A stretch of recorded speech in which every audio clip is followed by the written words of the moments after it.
राम राम जी सारा ने आप सभी का हार्दिक स्वागत है अपने यूट्यूब चैनल नियति क्लासेज में। आज की क्लास में हम पंचकुला जिले के बारे में पढ़ने वाले हैं। एचएसएससी ने जितने भी क्वेश्चन यहाँ से पूछे हैं या फिर आगे पूछ सकती है वे सारे के सारे मैंने इस क्लास में कवर कर लिए हैं। क्लास बहुत ज़्यादा इंपॉर्टेंट है, क्लास को पूरी ज़रूर देखना। अगर अच्छी लगे तो लाइक करना, शेयर करना और जो भी नया है वो चैनल को सब्सक्राइब ज़रूर करें। इससे पहले मैंने 11 जिले बहुत अच्छे से कवर करवाए हैं। अगर कोई नया है चैनल पे तो एक बार जाके उन क्लासेस को भी ज़रूर देख लेना। क्लास बहुत ही ज़्यादा इंपॉर्टेंट है। जितने भी क्वेश्चन यहाँ से इन जिलों से बन सकते हैं वे सारे के सारे कवर करवा रखे हैं। 70 से 80% हरियाणा जी के जिले वाइज सीरीज से कवर हो जाएगी। तो सभी क्लासेस को एक बार ज़रूर देख लेना और क्लास को ज़्यादा से ज़्यादा शेयर ज़रूर करना। तो आज की क्लास में हम पंचकुला जिला पढ़ने वाले हैं, जिसका गठन कब किया गया था। 15 अगस्त 1995 को पंचकुला जिला है, इसका गठन किया गया था। देखो 1995, 95 और पंच, ये थोड़ी सी ट्यूनिंग सेम सेम आ रही है, तो इससे हम रिलेट कर सकते हैं कि पंचकुला जिला है उसका गठन कब किया गया था। 15 अगस्त 1995 को किया गया था। अगर हम पंचकुला जिले के संस्थापक की बात करें तो राजा करमपाल है, इसने पंचकुला जिला बसाया था। इसका नामकरण किस पर हुआ है। 5 कूप, कूप मतलब कुएं, 5 कुओं पर इसका नाम क्या पड़ा है, पंचकुला पड़ा है। तो ये 5 कुएं, 5 झरने, 5 नहर, इनमें से कुछ भी आ सकता है, तो ये ध्यान रखना। 5 कुएं हैं, ये ज़्यादातर तो 5 कूप आता है, तो 5 कूप है, इन पर क्या पड़ा है, इसका नाम पंचकुला पड़ा है। ये जो नामकरण है संस्थापक बहुत इंपॉर्टेंट है, क्योंकि पेपर में सीधे पूछे जाया करें कि किस जिले का नामकरण किस पर हुआ है, उसके संस्थापक कौन है। तो ये बहुत ज़्यादा इंपॉर्टेंट हो जाते हैं ये क्वेश्चन। जो हम ये सोचते हैं ना कि ये क्वेश्चन पेपर में नहीं आ सकता है, एचएसएससी वही क्वेश्चन पूछा करे, तो याद रखना संस्थापक कौन हो जाएंगे, राजा करमपाल। नामकरण किस पर हुआ है, 5 कूप के ऊपर इसका नाम क्या पड़ा है, पंचकुला। अगर हम मंडल की बात करें तो पंचकुला कौन से मंडल के अंदर आता है, अम्बाड़ा मंडल के अंदर आता है। अम्बाड़ा मंडल के अंदर 4 जिले आते हैं, कौन कौन से, एक तो अम्बाड़ा खुद हो जाएगा, पंचकुला, कुरुक्षेत्र और यमुनानगर। ये 4 जिले किसके अंदर आते हैं, अम्बाड़ा जिले के अंदर आते हैं। पंचकुला की विधानसभा की सीटों की बात करें तो पंचकुला के अंदर 2 विधानसभा की सीट हैं, कालका और पंचकुला।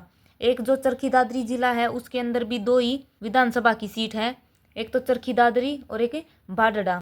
2 विधानसभा की सीट चरखी दादरी के अंदर है। तो क्वेश्चन हमारे पेपर में क्या पूछा जाता है, हरियाणा के किस जिले में विधानसभा की सबसे कम सीट है। तो हरियाणा के अंदर ऐसे 2 जिले हैं जिसके अंदर सबसे कम सीट हैं, 2-2 सीट है दोनों के अंदर, पंचकुला और चरखी दादरी। याद रखना सबसे कम विधानसभा की सीट कहाँ पर हो जाएंगी, पंचकुला और चरखी दादरी के अंदर। ऑप्शन में दोनों मिल सकते हैं, ऑप्शन में एक भी आ सकता है। अगर एक है तो हम सीधा आंसर है उस पर चले जाएंगे। अगर ऑप्शन में दोनों दे रखे हैं तो एक ऑप्शन जरूर मिलेगा 1 और 2 का, तो हम इन दोनों के साथ जाएंगे। तो विधानसभा की सबसे कम सीट पंचकुला और चरखी दादरी के अंदर है 2-2। पंचकुला के अंदर कौन कौन सी हैं, कालका और पंचकुला। चरखी दादरी के अंदर कौन सी हो जाएगी, दादरी और भाडड़ा। अगर हमसे पेपर में पूछा जाए विधानसभा की सबसे अधिक सीट कहाँ पर है, तो सबसे अधिक सीट कहाँ पर हो जाएंगी, हिसार के अंदर हो जाएंगी, 7 सीट है हिसार के अंदर। अगर हम मैप के अंदर पंचकुला की लोकेशन देखें तो पंचकुला क्या है, हरियाणा का सबसे उत्तरी जिला कौन सा हो जाएगा, पंचकुला हो जाएगा। जिसकी सीमा किसके साथ लगती है, चंडीगढ़ एक ये केंद्र शासित प्रदेश है, इसके साथ लगती है हिमाचल प्रदेश और पंजाब, इन दोनों के साथ पंचकुला की सीमा लगती है। पेपर में सीधा पूछा जाता है कि किस जिले की सीमा एक केंद्र शासित प्रदेश और 2 राज्यों के साथ लगती है, तो कौन सा हो जाएगा, पंचकुला हो जाएगा। इसकी सीमा चंडीगढ़ जो केंद्र शासित प्रदेश है इसके साथ लगती है, हिमाचल प्रदेश और पंजाब 2 राज्यों के साथ लगती है। अगर हम जिले की बात करें तो जिले के साथ कौन से जिले के साथ सीमा बनाता है, अम्बाड़ा जिले के साथ सीमा बनाता है, जिसका गठन कब किया गया था, 15 अगस्त 1995 को किया गया था। हरियाणा का सबसे उत्तरी जिला कौन सा हो जाएगा, पंचकुला हो जाएगा। आगे है पंचकुला के उपनाम। उपनाम भी बहुत इंपॉर्टेंट है क्योंकि पेपर में यहाँ से क्वेश्चन पूछा जाता है, तो उपनाम भी याद रखने हैं। पंचकुला के उपनाम क्या क्या है, नैनो सिटी किसे बोला जाता है, पंचकुला को बोला जाता है। सैटेलाइट सिटी किसे बोला जाता है, पंचकुला को बोला जाता है। दोनों नाम बहुत इंपॉर्टेंट है, याद रखना। हरियाणा का सबसे उत्तरी जिला कौन सा हो जाएगा, पंचकुला हो जाएगा। सबसे उत्तरी गांव पूछा जाए तो कौन सा हो जाएगा, शाहबाद, ये पंचकुला के अंदर है। सबसे उत्तरी गांव कौन सा हो जाएगा, शाहबाद। सबसे पूर्वी गांव कौन सा हो जाएगा, ताजेवाला जो यमुनानगर के अंदर है। सबसे दक्षिणी गांव कौन सा हो जाएगा, दोहा जो मेवात के अंदर है। सबसे पश्चिमी गांव कौन सा हो जाएगा, चौटाला जो सिरसा के अंदर है। ये क्वेश्चन भी बहुत ज़्यादा इंपॉर्टेंट है, ये भी याद रखने हैं कि हरियाणा का सबसे उत्तरी जिला कौन सा है, पंचकुला है। सबसे पूर्वी जिला कौन सा हो जाएगा, यमुनानगर। सबसे दक्षिणी जिला कौन सा है, मेवात। और सबसे पश्चिमी जिला कौन सा हो जाएगा, सिरसा हो जाएगा। अगर हम पंचकुला के पर्यटन स्थल की बात करें तो सबसे पहले क्या है, यादवेंद्र गार्डन, जिसका दूसरा नाम क्या है, मुगल गार्डन है। ये किसने बनवाया था, फिदई खान ने बनवाया था। औरंगजेब के समय पर क्या बनवाया था, यादवेंद्र गार्डन बनवाया था फिदई खान ने। इसको क्या बोला जाता है, उत्तर भारत का नंदनवन बोला जाता है। पेपर में सीधा क्वेश्चन यही पूछा जाया करे कि उत्तर भारत का नंदनवन किसे कहा जाता है, तो क्या हो जाएगा, यादवेंद्र गार्डन, जिसका दूसरा नाम क्या है, मुगल गार्डन है। और इसका निर्माण भी याद रखना किसने करवाया था, फिदई खान ने करवाया था।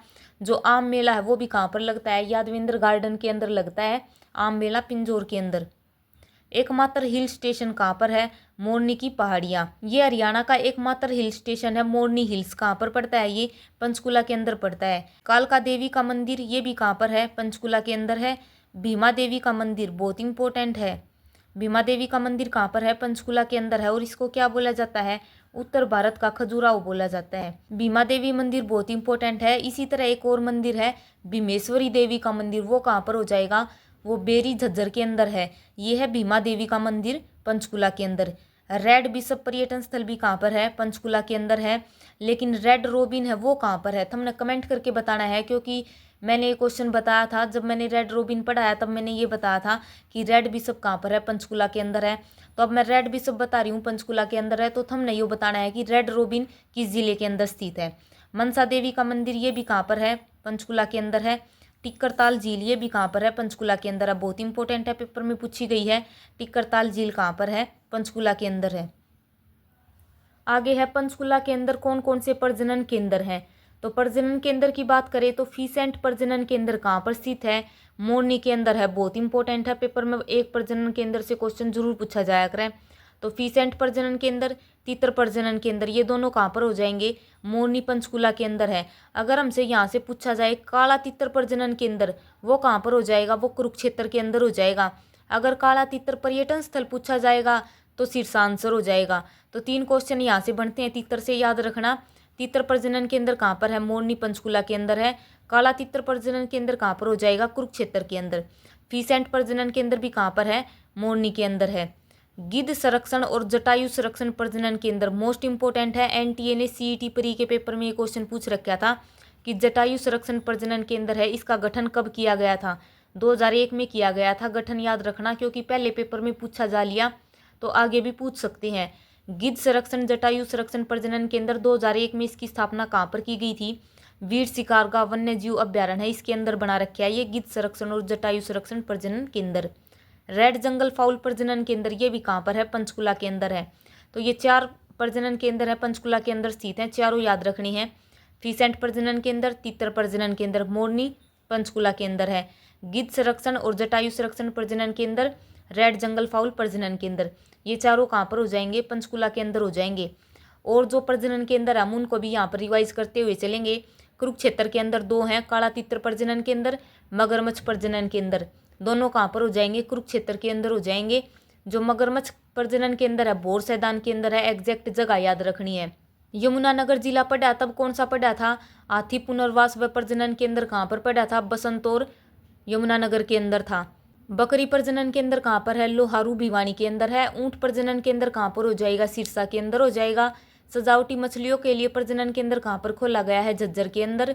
ये सारे प्रजनन केंद्र याद रखने हैं। जब भी प्रजनन केंद्र पढ़ो तो सारा ने एक बार रिवाइज जरूर करा करो। आगे है वन्य जीव अभ्यारण्य। तो पंचकुला के अंदर 2 वन्य जीव अभ्यारण्य है, कौन कौन से हैं, वीर शिकारगा वन्य जीव अभ्यारण्य, खोल ही रहतान वन्य जीव अभ्यारण्य, ये दोनों कहाँ पर हो जाएंगे, पंचकुला के अंदर हो जाएंगे। और वन्य जीव अभ्यारण्य कौन कौन से हैं, कुरुक्षेत्र के अंदर कौन सा पड़ा था, हरियाणा का सबसे छोटा छिलछिला वन्य जीव अभ्यारण्य कहाँ पर है, कुरुक्षेत्र के अंदर है। हरियाणा का सबसे बड़ा वन्य जीव अभ्यारण्य कहाँ पर है, सिरसा के अंदर है। और कौन सा है, अबूबसैर वन्य जीव अभ्यारण्य। रेवाड़ी के अंदर कौन सा पड़ा था, नाहर वन्य जीव अभ्यारण्य कहाँ पर हो जाएगा, रेवाड़ी के अंदर हो जाएगा। झज्जर के अंदर 2 वन्य जीव अभ्यारण्य पड़े थे, कौन कौन से थे, खप्परवास और भिंडावास वन्य जीव अभ्यारण्य झज्जर के अंदर है। कलेसर वन्य जीव अभ्यारण्य पड़ा था यमुनानगर के अंदर। और एक कौन सा रह गया, बीरबारा वन्य जीव अभ्यारण्य कहाँ पर है, जींद के अंदर। तो ये सारे वन्य जीव अभ्यारण्य याद रखने हैं। हरियाणा के अंदर कितने वन्य जीव अभ्यारण्य हैं, 8 वन्य जीव अभ्यारण्य हैं। अगर राष्ट्रीय उद्यान पूछे जाएं तो कितने हो जाएंगे, 2 हो जाएंगे। कलेसर राष्ट्रीय उद्यान और सुल्तानपुर राष्ट्रीय उद्यान, 2 राष्ट्रीय उद्यान हो जाएंगे, 8 वन्यजीव अभ्यारण्य हो जाएंगे। आगे है हरियाणा में सबसे कम जनसंख्या वाला जिला कौन सा है। तो सबसे कम जनसंख्या किस जिले की है, पंचकुला जिले की है। और सबसे अधिक जनसंख्या कहाँ की है, फरीदाबाद की है। तो ये क्वेश्चन भी बहुत इंपॉर्टेंट है, दोनों याद रखना। हरियाणा की सबसे कम आबादी वाला जिला पंचकुला हो जाएगा, सबसे अधिक आबादी वाला जिला कौन सा है, फरीदाबाद। ये जो फरीदाबाद है ये जनसंख्या की दृष्टि से तो सबसे बड़ा है, लेकिन क्षेत्रफल की दृष्टि से सबसे छोटा है, याद रखना। क्षेत्रफल की दृष्टि से हरियाणा का सबसे छोटा जिला फरीदाबाद है, जनसंख्या की दृष्टि से सबसे बड़ा जिला कौन सा हो जाएगा, फरीदाबाद हो जाएगा। क्षेत्रफल की दृष्टि से सबसे बड़ा जिला कौन सा है, सिरसा है, और सबसे छोटा फरीदाबाद है। एशिया का सबसे बड़ा कैक्टस गार्डन कहाँ पर है, पंचकुला के अंदर है। और इसका डिजाइन किसने तैयार किया था, JS सहकारिया ने किया था। 1987 के अंदर JS सहकारिया ने ये कैक्टस गार्डन पंचकुला के अंदर है बनाया था। आगे अगर हम बात करें शिवालिक की पहाड़ियों की, बहुत इंपॉर्टेंट क्वेश्चन है, पेपर में सीधा यही क्वेश्चन पूछा जाया करे कि शिवालिक की पहाड़ियाँ निम्नलिखित में से कहाँ कहाँ फैली हुई है। उनमें इन तीनों में से एक ऑप्शन मिल सकता है, या फिर इस तरह पूछा जा सकता है कि निम्नलिखित में से किस जिले के अंदर शिवालिक की पहाड़ियाँ फैली नहीं है। तो 3 जिले ये मिलेंगे, एक अलग मिलेगा। तो नहीं वाला क्वेश्चन ही HSSC ने पहले पूछ रखा है कि निम्नलिखित में से किस जिले में शिवालिक की पहाड़ियाँ नहीं है। तो याद रखना शिवालिक की पहाड़ियाँ कहाँ कहाँ फैल रखी हैं, पंचकुला, अम्बाला और यमुनानगर। एक पे वर्ड है PAY, P से हो जाएगा पंचकुला, A से अम्बाला, Y से यमुनानगर। तो पे वर्ड याद रख लेना। शिवालिक की पहाड़ियाँ इन 3 जिलों के अंदर फैली हुई है। जो ये पंचकुला है हरियाणा का एकमात्र ऐसा जिला है जो किसी पहाड़ी की तलहटी में स्थित है, ये भी याद रखना। जो शिवालिक की पहाड़ियाँ हैं ये हरियाणा के उत्तर पूर्व में स्थित हैं। पेपर में सीधा क्वेश्चन पूछा जाएगा, अगर शिवालिक की पहाड़ियाँ हरियाणा में कहाँ पर स्थित हैं, तो क्या हो जाएगा, उत्तर पूर्व में। अगर हमसे अरावली की पहाड़ियाँ पूछी जाए तो क्या हो जाएगा, हरियाणा के दक्षिण में स्थित है। हरियाणा की सबसे ऊंची चोटी कौन सी है, करो चोटी है, जो कहाँ पर पड़ती है, मोरनी हिल्स के अंदर पड़ती है। ये जो मोरनी हिल्स है ये शिवालिक की पहाड़ियों का ही पार्ट है। और मोरनी हिल्स के अंदर करो चोटी सबसे ऊंची है, जिसकी ऊंचाई कितनी है, 1514 मीटर है। बहुत इंपॉर्टेंट है, याद रखना। हरियाणा की सबसे ऊंची चोटी कौन सी हो जाएगी, करो चोटी हो जाएगी। शिवालिक की पहाड़ियाँ हैं हरियाणा के अंदर कितने % फैली हुई हैं, 1.67%। बहुत इंपॉर्टेंट है ये आंकड़ा, याद रखना। शिवालिक की पहाड़ियाँ हरियाणा के अंदर कितनी फैली हुई हैं, 1.6% एरिया में फैली हुई हैं। इसी तरह अरावली की पहाड़ियाँ भी पूछी जाती हैं। अरावली की पहाड़ियाँ हरियाणा के किस किस जिले में फैली हुई हैं, मेवात, फरीदाबाद और महेंद्रगढ़। थोड़ी बहुत गुरुग्राम के अंदर भी है, लेकिन ये 3 ही आते हैं, मेवात, फरीदाबाद और महेंद्रगढ़। महेंद्रगढ़ के अंदर जो अरावली की पहाड़ियाँ हैं उसकी सबसे ऊंची चोटी है डोसी की पहाड़ियाँ, कुलताजपुर गांव के अंदर पड़ती हैं, 652 मीटर ऊंची हैं। और हरियाणा के अंदर कितनी फैली हुई हैं, 3.09% फैली हुई हैं। और शिवालिक की पहाड़ियाँ 1.67% हैं। आगे हम बात करते हैं मोरनी की पहाड़ियों की। जो मोरनी की पहाड़ियाँ ये तो हमें पता है पंचकुला के अंदर है। मोरनी की पहाड़ियाँ किसका पार्ट है, शिवालिक की पहाड़ियों का ही पार्ट है। मोरनी की पहाड़ियों की सबसे ऊंची चोटी अभी हमने पढ़ी है, कौन सी है, कैरो चोटी है, जो 1514 मीटर ऊंची है। लेकिन मोरनी की पहाड़ियों के अंदर क्या बनाया जा रहा है, विश्व का सबसे बड़ा हर्बल पार्क कहाँ पर बनाया जा रहा है, मोरनी हिल्स के अंदर बनाया जा रहा है। बहुत इंपॉर्टेंट क्वेश्चन हो जाएगा, विश्व का सबसे बड़ा हर्बल पार्क कहाँ पर है, मोरनी हिल्स के अंदर। इसी तरह अरावली हिल्स के अंदर क्या बनाया जा रहा है, विश्व का सबसे बड़ा सफारी पार्क कहाँ पर बनाया जा रहा है, अरावली हिल्स के अंदर बनाया जा रहा है। हर्बल पार्क सबसे बड़ा मोरनी हिल्स के अंदर बनाया जा रहा है। जो मोरनी की पहाड़ियाँ हैं यहाँ से कौन सी नदी निकलती है, टांगरी नदी निकलती है। पेपर में सीधा पूछा जाया करे कि शिवालिक की पहाड़ियों से कौन सी नदी नहीं निकलती है। तो याद रखना जो ये टांगरी नदी है ये मोरनी हिल्स से निकलती है, या फिर हम बोल सकते हैं कि शिवालिक की पहाड़ियों से निकलती है, क्योंकि मोरनी की पहाड़ियाँ हैं ये शिवालिक की पहाड़ियों का ही पार्ट है। तो मोरनी की पहाड़ियों से कौन सी नदी निकलती है, टांगरी नदी निकलती है। और पेपर में क्या क्वेश्चन पूछा जाया करे कि टांगरी नदी हरियाणा के अंदर कहाँ से प्रवेश करती है। मोस्ट इंपॉर्टेंट क्वेश्चन है, पहले NTA ने पूछा था, ये CET प्री के एग्जाम में ये क्वेश्चन पूछ रखा था कि जो हरियाणा की टांगरी नदी है अपनी यात्रा कहाँ से शुरू करती है, सीधा क्वेश्चन ये पूछ रखा था। तो टांगरी नदी हरियाणा के कहाँ से प्रवेश करती है, कालका से प्रवेश करती है। हरियाणा का एकमात्र हिल स्टेशन कौन सा हो जाएगा, मोरनी हिल स्टेशन। और मोरनी की पहाड़ियाँ यहाँ पर कौन सा पर्यटन स्थल है, माउंटेन क्वेल पर्यटन स्थल कहाँ पर बना रखा है, मोरनी की पहाड़ियों में बना रखा है। ये सारे क्वेश्चन मोरनी की पहाड़ियों से पूछे जाया करें। आगे अगर हम बात करें नदियों की, तो पंचकुला के अंदर कौन कौन सी नदी बहती हैं, सबसे पहले घग्गर नदी, सीधा क्वेश्चन यहाँ तक पूछा जाया करे कि घग्गर नदी हरियाणा में कहाँ से प्रवेश करती है। ये क्वेश्चन एचएसएससी ने बहुत बार पूछ रखा है। जैसे टांगरी नदी का एनटीए सीईटी प्री में पूछा था, ऐसे ही घग्गर नदी का भी पूछ रखा था। तो याद रखना, घग्गर नदी हरियाणा में कहाँ से प्रवेश करती है? पंचकुला से प्रवेश करती है। जो ये घग्गर नदी है, इस पर कौशल्या बांध बना रखा है पंचकुला के अंदर। पेपर में सीधा पूछा जाएगा कौशल्या बांध किस जिले में बना हुआ है? तो पंचकुला जिले के अंदर घग्गर नदी के ऊपर बना रखा है। एक ये O2 बैराज है, बहुत फेमस है ये भी। O2 बैराज सिरसा के अंदर है, घग्गर नदी के ऊपर बना रखा है।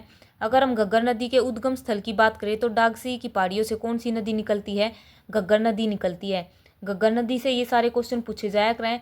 घग्गर नदी कहाँ से प्रवेश करती है? हरियाणा के अंदर पंचकुला से प्रवेश करती है।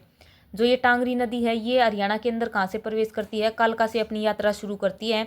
और जो ये टांगरी नदी है, ये मारकंडा की सहायक नदी है। पेपर में सीधा क्वेश्चन पूछा जाया करे कि मारकंडा की सहायक नदी कौन सी है? तो टांगरी मारकंडा की सहायक नदी है। मारकंडा की और भी नदियां हैं जो सहायक हैं, रण, बेगना, नकटी, टांगरी, ये सारी मारकंडा की सहायक नदियां हैं। मारकंडा का पुराना नाम क्या हो जाएगा? अरुणा। आगे है गुरुद्वारा नाडा साहिब, ये कहाँ पर स्थित है? पंचकुला के अंदर है। पेपर में सीधा क्वेश्चन पूछा जाया करे, नाडा साहिब गुरुद्वारा कहाँ पर स्थित है? पंचकुला के अंदर है। ग्रुप डी के पेपर में यहाँ से कथन बना के क्वेश्चन पूछ रखा था। नाडा साहिब गुरुद्वारा पंचकुला के अंदर है। नाडा साहिब गुरुद्वारा घग्गर नदी की तलेटी में स्थित है। ये दोनों बात बिल्कुल ठीक थी। तो यहाँ से ये याद रखना, जो नाडा साहिब गुरुद्वारा है वो कहाँ पर स्थित है? वो पंचकुला के अंदर स्थित है। और गुरु गोविंद सिंह को समर्पित है ये गुरुद्वारा नाडा साहिब, घग्गर नदी की तलेटी में स्थित है। नया क्वेश्चन है, याद रखना, क्योंकि पहले ये क्वेश्चन कथन में पूछा जा लिया। तो जो ये नाडा साहिब गुरुद्वारा है, ये घग्गर नदी की तलेटी में स्थित है। घग्गर नदी से भी 3-4 क्वेश्चन बनते हैं, वे अभी बताए हैं, याद रखना। घग्गर नदी पंचकुला से प्रवेश करती है। पंचकुला के अंदर इस पर कौशल्या बांध बना रखा है। उत्तर भारत का नंदनवन किसे बोला जाता है? यादवेंद्र गार्डन को बोला जाता है। इसी का दूसरा नाम क्या था? मुगल गार्डन। किसने बनवाया था इसको? फिदई खान ने बनवाया था। और यहीं पर क्या लगता है? पिंजौर के अंदर मेला लगता है, आम मेला। तो उत्तर भारत का नंदनवन किसे कहा जाता है? यादवेंद्र गार्डन को। उत्तर भारत का खजुराहो किसे बोला जाता है? भीमा देवी मंदिर को बोला जाता है। दोनों question as it is HSSC ने पूछ रखे हैं। अगर हम बात करें ट्राई सिटी की, पेपर में सीधा क्वेश्चन यही पूछा जाया करे कि ट्राई सिटी निम्नलिखित में से कौन कौन सी हैं? तो मोहाली, चंडीगढ़ और पंचकुला, इन तीनों को क्या बोलते हैं? हम ट्राई सिटी बोलते हैं। यमुनानगर जिला करवाया तब मैंने ये दोनों क्वेश्चन बताए थे। तो इस क्वेश्चन का आंसर हमने बताना है कि जुड़वा शहर किसे कहा जाता है। ट्राई सिटी कौन सी हो जाएंगी? मोहाली, चंडीगढ़ और पंचकुला। पंचकुला के अंदर कौन सा स्टेडियम है? ताऊ देवीलाल क्रिकेट स्टेडियम कहाँ पर स्थित है? पंचकुला के अंदर है। ये भी बहुत इंपॉर्टेंट हो जाएगा। हमने पहले कौन कौन से स्टेडियम पढ़ लिए? बलिदान स्टेडियम कहाँ पर पढ़ा था? दादरी के अंदर पढ़ा था। भिवानी के अंदर कौन सा था? भीम स्टेडियम। रोहतक के अंदर 3 पढ़े थे, कौन कौन से थे? Rajiv Gandhi stadium, Chhotu Ram stadium, Bansilal stadium. ये तीनों कहाँ पर थे? रोहतक के अंदर। जींद के अंदर कौन सा पड़ा था? एकलव्य स्टेडियम कहाँ पर था? जींद के अंदर। अर्जुन स्टेडियम भी कहाँ पर था? जींद के अंदर था। कुरुक्षेत्र के अंदर कौन सा पड़ा था? द्रोणाचार्य स्टेडियम। झज्जर के अंदर कौन सा स्टेडियम था? महर्षि दयानंद सरस्वती स्टेडियम। तो ये सारे स्टेडियम भी ध्यान रख रहे हैं और क्लास को ज़्यादा से ज़्यादा शेयर जरूर करना। आगे अगर हम बात करें हेडक्वार्टर की, तो पंचकुला के अंदर बहुत सारे हेडक्वार्टर्स हैं। जैसे हरियाणा कर्मचारी चयन आयोग HSSC, जिसकी स्थापना कब की गई थी? 28 जनवरी 1970 को की गई थी। इसका हेडक्वार्टर कहाँ पर है? पंचकुला के अंदर है। जो ये 1970 है, इसका आंकड़ा बहुत ज़्यादा इंपॉर्टेंट है, याद रखना। पेपर में पहले भी पूछा गया है HSSC की स्थापना कब की गई है? तो 1970 के अंदर HSSC की स्थापना की गई थी। और इसका हेडक्वार्टर कहाँ पर हो जाएगा? पंचकुला के अंदर हो जाएगा। और अभी वर्तमान में HSSC के चेयरमैन कौन हो जाएंगे? हिम्मत सिंह हो जाएंगे। HPSC, Haryana public service commission, इसकी स्थापना कब की गई थी? 1 नवंबर 1966 को की गई थी। और इसका भी हेडक्वार्टर कहाँ पर है? पंचकुला के अंदर है। ये जितने भी लिख रखे हैं, इन सभी का हेडक्वार्टर कहाँ पर है? पंचकुला के अंदर है। अगर हमसे हेडक्वार्टर के बारे में क्वेश्चन पूछ रखे हैं, अगर आंसर नहीं आता, अगर तुक्का लगाना है तो पंचकुला पर लगाइयो, क्योंकि मोस्टली हेडक्वार्टर कहाँ पर है? पंचकुला के अंदर है। और ये क्वेश्चन एनटीए ने सीईटी प्री के पेपर में पूछ रखा था कि हरियाणा लोक सेवा आयोग है, इसकी स्थापना कब की गई थी? तो याद रखना, 1 नवंबर 1966 को HPSC की स्थापना की गई थी। और वर्तमान में इसके अध्यक्ष कौन हो जाएंगे? आलोक वर्मा। हरियाणा राज्य महिला आयोग 1999 में इसकी स्थापना की गई थी। और इसका भी हेडक्वार्टर कहाँ पर है? पंचकुला के अंदर है। हरियाणा राज्य मानवाधिकार आयोग स्थापना 2012 में की गई थी। और इसका हेडक्वार्टर कहाँ पर है? पंचकुला में। इन सभी का हेडक्वार्टर कहाँ पर है? पंचकुला के अंदर है। तो एक बार देख लेना, हरियाणा सिंचाई विभाग, हरियाणा राज्य पिछड़ा वर्ग आयोग, हरियाणा साहित्य अकादमी, बहुत इंपॉर्टेंट है, याद रखना। हरियाणा साहित्य अकादमी, इसकी मुख्य पत्रिका कौन सी हो जाएगी, हरिगंधा। और इसका हेडक्वार्टर कहाँ पर है, पंचकुला के अंदर है। ये जो डेट है ये भी याद रखनी है इसकी, हरियाणा साहित्य अकादमी की 9 जुलाई 1970 को इसकी स्थापना की गई थी। बहुत इंपॉर्टेंट है ये 1970 का आंकड़ा, इससे एक क्वेश्चन जरूर पूछा जाया करे। एक क्वेश्चन तो हमने यहाँ पर ये पढ़ा है कि HSSC की स्थापना कब की गई है, 1970 में। हरियाणा साहित्य अकादमी की स्थापना भी कहाँ पर की गई है, पंचकुला के अंदर 1970 में की गई थी। 1970 के अंदर ये हरियाणा एग्रीकल्चर यूनिवर्सिटी हिसार के अंदर स्थापना की गई थी। 1970 में ये हरियाणा के हर एक गाँव में बिजली पहुँचाने का काम किया गया था बंसीलाल के टाइम पर। और अभी जो नायाब सिंह सैनी है उनका जन्म भी कहाँ पर हुआ था, 1970 में अम्बाला के अंदर हुआ था। लेकिन नायाब सिंह सैनी का चुनाव क्षेत्र कौन सा हो जाएगा, लाडवा, जो कुरुक्षेत्र के अंदर है। तो ये जो 1970 का आंकड़ा बहुत इंपॉर्टेंट हो जाएगा, इसको याद रखना। हरियाणा आवास बोर्ड, हरियाणा विद्युत विनियामक आयोग, मार्केटिंग बोर्ड, खादी ग्रामोद्योग बोर्ड, प्रदूषण बोर्ड, इन सभी का हेडक्वार्टर कहाँ पर हो जाएगा, इन सभी का हेडक्वार्टर पंचकुला के अंदर है। तो ये याद रखना। आगे है पंचकुला का एक शहर है पिंजौर, जिसका प्राचीन नाम क्या हो जाएगा, पंचमपुरा या फिर विराटनगर। ये दोनों किसके नाम है, पिंजौर के नाम है। यहाँ से क्या याद रखना है, पिंजौर के अंदर कौन सा मेला लगता है, आम मेला लगता है। और इस बार 2024 में कौन से नंबर का आम मेला लगा है, 31वें नंबर का आम मेला लगा है, 12 जुलाई से लेकर 14 जुलाई तक। यहाँ से क्वेश्चन क्या पेपर में पूछा जाया करे कि आम मेला कहाँ पर लगता है, पिंजौर के अंदर लगता है। पेपर में क्या पूछा गया था कि आम मेला कौन से महीने में लगता है, तो बहुत इंपॉर्टेंट हो जाएगा। आम मेला जुलाई के महीने में लगता है पिंजौर के अंदर, और इस बार 31वें नंबर का लगा था। अगर हम कालका की बात करें तो कालका का प्राचीन नाम क्या हो जाएगा, कालकूट। कालका शिमला रेलवे ट्रैक बहुत इंपॉर्टेंट है, 2008 में यूनेस्को के द्वारा वर्ल्ड हेरिटेज का दर्जा मिला था कालका शिमला रेलवे ट्रैक को। कब मिला था, 2008 को। जो यूनेस्को है इसका हेडक्वार्टर कहाँ पर हो जाएगा, पेरिस के अंदर हो जाएगा। और अभी वर्तमान में हमारी 43 साइट को वर्ल्ड हेरिटेज का दर्जा मिल चुका है। और जो 43वें नंबर का कौन सा था, मोईदम था, असम का। बहुत इंपॉर्टेंट है, पेपर में पूछा जा सका है। जो अहोम राजवंश है उसका कब्रिस्तान है, उसको क्या बोलते हैं, मोईदम बोलते हैं। और मोईदम को 43वां वर्ल्ड हेरिटेज बनाया गया है भारत का। तो याद रखना, टोटल कितनी हो चुकी हैं, 43 हो चुकी हैं। आगे है हरियाणा में प्रतिशत की दृष्टि से सबसे अधिक वन कहाँ पर है, पंचकुला के अंदर है। कौन से में पूछ ले, प्रतिशत में पूछ ले चाहे क्षेत्रफल में पूछ ले, दोनों की दृष्टि से पंचकुला के अंदर सबसे अधिक वन है। दूसरे नंबर पर कौन सा हो जाएगा, यमुनानगर। जो अरेडा है राज्य अक्षय ऊर्जा विभाग, इसका भी हेडक्वार्टर कहाँ पर है, पंचकुला के अंदर है। मोस्टली हेडक्वार्टर पंचकुला के अंदर ही मिलेंगे। तो जो अरेडा है इसका भी हेडक्वार्टर कहाँ पर हो जाएगा, पंचकुला के अंदर हो जाएगा। हरियाणा का चौथा सैनिक स्कूल कहाँ पर खुलेगा, पंचकुला के अंदर खुलेगा। ये है चौथा सैनिक स्कूल कहाँ पर, पंचकुला के अंदर जो खुलेगा। जो पहला सैनिक स्कूल है, पेपर में सीधा पूछा जाया अगर पहला सैनिक स्कूल कब खोला गया था, 1961 कुंजपुरा करनाल के अंदर खोला गया था। मोस्ट इंपॉर्टेंट है, पहला सैनिक स्कूल जरूर याद रखना, कुंजपुरा करनाल के अंदर है। दूसरा कहाँ पर खुला, रेवाड़ी के अंदर। तीसरा कहाँ पर है, मातनहेल झज्जर के अंदर। और चौथा कहाँ पर प्रस्तावित है, पंचकुला के अंदर। तो ये 4 सैनिक स्कूल हैं, ये याद रखना कहाँ कहाँ पर खुलेंगे। आगे है सरस मेला 2024, इसका आयोजन अभी किया गया है। ये करंट अफेयर का क्वेश्चन है। जो सरस मेला 2024 है कहाँ पर लगा है, पंचकुला के अंदर लगा है। 15 नवंबर से लेकर 26 नवंबर तक इसका आयोजन किया गया है। इसका उद्घाटन किसने किया था, कृष्णलाल पवार ने किया था। कृष्णलाल पवार कौन से मंत्री हैं, ग्रामीण विकास और पंचायत मंत्री। जो हमारा नया मंत्रिमंडल है मोस्ट इंपॉर्टेंट है, याद रखना। कृष्णलाल पवार को क्या बनाया गया है, ग्रामीण विकास और पंचायत मंत्री बनाया गया है। और इन्होंने इसका उद्घाटन किया है सरस मेला का। सरस मेला 2024 कहाँ पर लगा है, पंचकुला के अंदर। 15 नवंबर से 26 नवंबर तक ये मेला चला है। अगर हम प्रसिद्ध व्यक्ति की बात करें तो अरुणा आसफ अली बहुत इंपॉर्टेंट हो जाएगा, पंचकुला से याद रखना। कालका से संबंध रखती हैं अरुणा आसफ अली। हरियाणा की एकमात्र महिला है जिसको भारत रत्न दिया गया था 1997 के अंदर। जो ये भारत रत्न है ये क्या है, भारत का सर्वोच्च नागरिक सम्मान। कौन सा हो जाएगा, भारत रत्न है, जिसकी शुरुआत 1954 में की गई थी। और पहली बार 3 व्यक्तियों को दिया गया था। कौन कौन से थे, CV रमन, राजगोपालाचारी, राधा कृष्णन। इन 3 व्यक्तियों को क्या दिया गया था, भारत रत्न दिया गया था। जो ये भारत रत्न है ये हमारे राष्ट्रपति देते हैं। तो याद रखना, भारत रत्न भारत का सबसे सर्वोच्च सम्मान है, भारत रत्न। और हरियाणा की एकमात्र महिला अरुणा आसफ अली को ये पुरस्कार दिया गया था 1997 में। कहाँ से संबंध रखती है, कालका से संबंध रखती है। HMT घड़ी फैक्ट्री कहाँ पर हो जाएगी, पंचकुला के अंदर हो जाएगी। वो सुना होगा, HMT की घड़ी मेज़ पर पड़ी, सहेली तेरी याद में गेट पर खड़ी। तो यह वह HMT की घड़ी है, इसकी फैक्ट्री कहाँ पर है, पंचकुला के अंदर है। हरियाणा का प्रथम व्हीकल चार्जिंग स्टेशन कहाँ पर बनाया गया है? पंचकुला के अंदर। बहुत इंपॉर्टेंट क्वेश्चन है, एचएसएससी ने पहले ये क्वेश्चन पूछ रखा है। हरियाणा का प्रथम व्हीकल चार्जिंग स्टेशन कहाँ पर हो जाएगा? पंचकुला के अंदर। लेकिन सबसे बड़ा चार्जिंग स्टेशन पूछा जाएगा तो हमारा आंसर क्या होगा? गुरुग्राम। दोनों क्वेश्चन याद रखने हैं, दोनों क्वेश्चन पेपर में पहला पूछे जा लिए। प्रथम व्हीकल चार्जिंग स्टेशन कहाँ पर हो जाएगा? पंचकुला के अंदर। लेकिन हरियाणा का सबसे बड़ा चार्जिंग स्टेशन कौन सा हो जाएगा? गुरुग्राम के अंदर। एक क्वेश्चन और याद रखना है यहाँ से, पंचकुला के अंदर ही हरियाणा का पहला हर हित स्टोर कहाँ पर खोला गया था? पंचकुला के अंदर ही खोला गया था।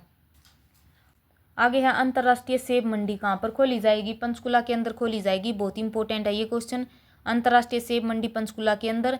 अंतर्राष्ट्रीय फल व सब्जी मंडी कहाँ पर हो जाएगी? गन्नौर सोनीपत के अंदर। अंतर्राष्ट्रीय मसाला मंडी कहाँ पर है? सिरसा सोनीपत के अंदर। फूल मंडी कहाँ पर खोली जाएगी? गुरुग्राम के अंदर। अनाज मंडी कहाँ पर है? लाडवा कुरुक्षेत्र के अंदर। यह है एशिया की दूसरी, भारत की पहली सबसे बड़ी अनाज मंडी कहाँ पर है? लाडवा कुरुक्षेत्र के अंदर है। बहुत इंपॉर्टेंट है ये क्वेश्चन, पहला एचएसएससी ने पूछ रखा है। अंतर्राष्ट्रीय फल व सब्जी मंडी वाला भी पेपर में पूछ रखा है, गन्नौर सोनीपत के अंदर है। तो ये सारे क्वेश्चन यहाँ से याद रखने हैं। जो हमारा पिंजौर है, इसको क्या बनाने की घोषणा की गई थी? फिल्म सिटी बनाने की घोषणा की गई थी। हरियाणा के अंदर 2 फिल्म सिटी बनाई जाएंगी, एक तो पिंजौर और दूसरी गुरुग्राम को बोलते हैं। तो याद रखना, गुरुग्राम और पिंजौर दोनों को क्या बनाया जाएगा? Film city.